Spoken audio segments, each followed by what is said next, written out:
na yung niluto kong macaroni salad. Kain tayo guys. Nagpakulo ako ng tubig para magluto ng macaroni salad. Nilunod ko na ang macaroni sa kumukulong tubig guys. Madali lang itong maluto. Konting tiis lang. Few minutes. Nilagay ko muna sa Tupperware. Nilagay ko na ang condensed at saka all-purpose cream.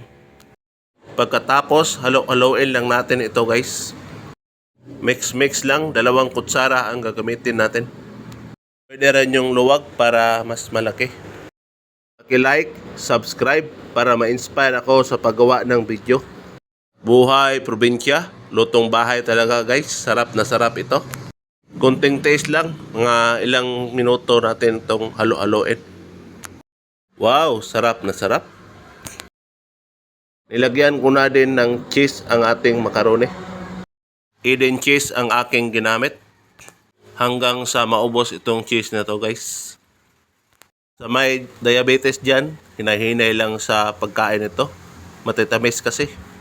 Uminom na rin ng maraming tubig pagkatapos. Na-mix na ang ating cheese sa ating macaroni salad guys.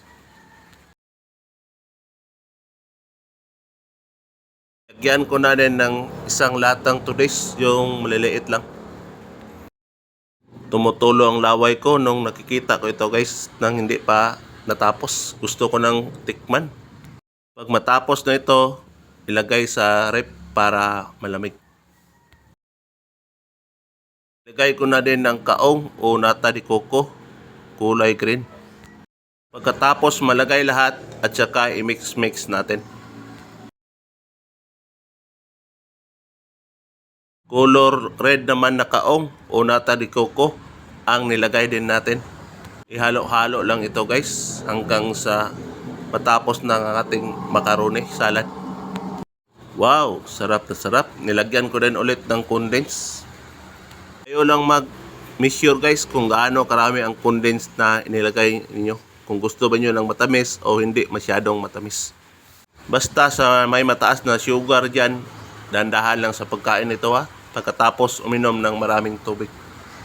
Paki-comment naman kung taga saang lugar kayo para malaman ko kung saan naabot ang video ko. Subscribe na rin. Salamat.